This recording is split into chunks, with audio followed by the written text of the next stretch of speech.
Now, I understand, okay, there are people who say, why not just declare a victory and go home and then end this war?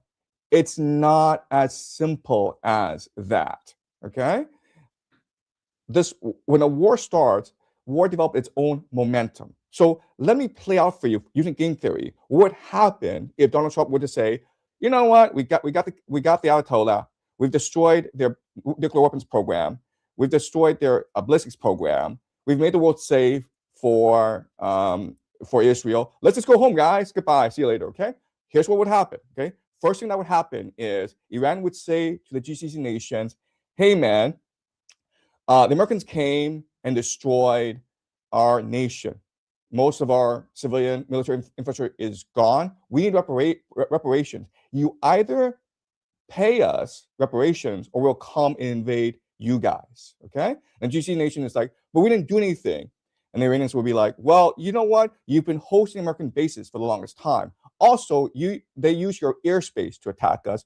Also, you're the guys who are financing this war because of your investments in the American economy."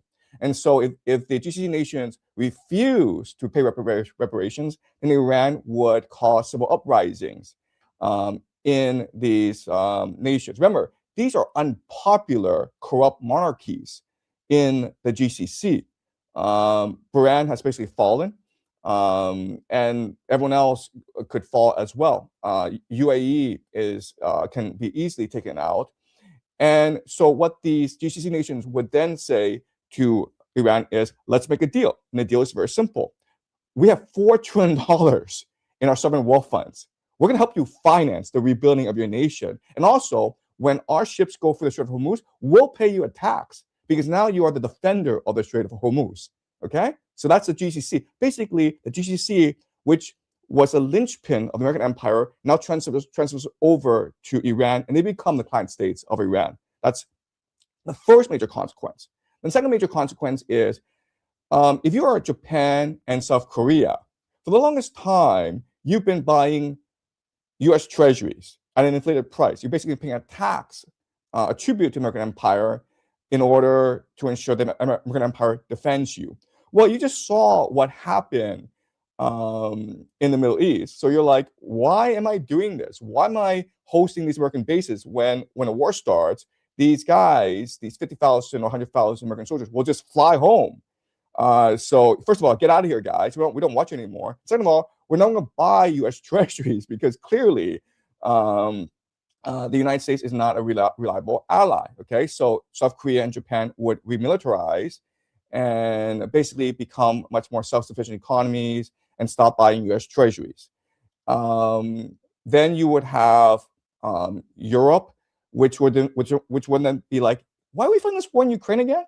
Oh, wait a minute, we're fighting this war because the Americans asked us to fight this war. In fact, the Americans asked us to pay 5% of our GDP in order to finance this war in Ukraine. Also, the Americans are asking us to draft our soldiers, which is political suicide in our countries. It might cause a civil uprising. But we have no choice because there are lots and lots of American bases in Europe. But after you saw what happened in the Middle East and in Southeast Asia, then you're like, you know what? We don't actually need these American bases. So why don't you guys go home, okay? So the American empire is just kicked out of everywhere. They're forced to close most of their global bases. And you're like, okay, fine, we'll just go home. It's not what Trump said in the first place. America first. Make America great again. Forget the rest of the world. Let's focus on the Western Hemisphere. Again, it's not that simple because remember, America is a Ponzi scheme that depends on the rest of the world buying US dollars. And as long as the US dollars as long as the rest of the world buys US dollars, the Ponzi scheme can continue. Once Japan, China, South Korea, Europe, the GCC stop buying US dollars, what happens? You have economic collapse. And once you have economic collapse, you have civil discontent.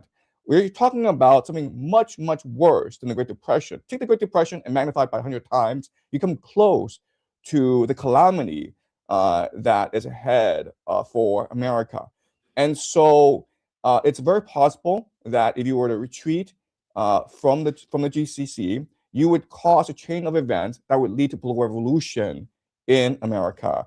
And so if you are the elite in America, your options are wait for the revolution to happen sooner or later, or send in ground troops with the hope that, you pray to God enough, then you can maintain your empire.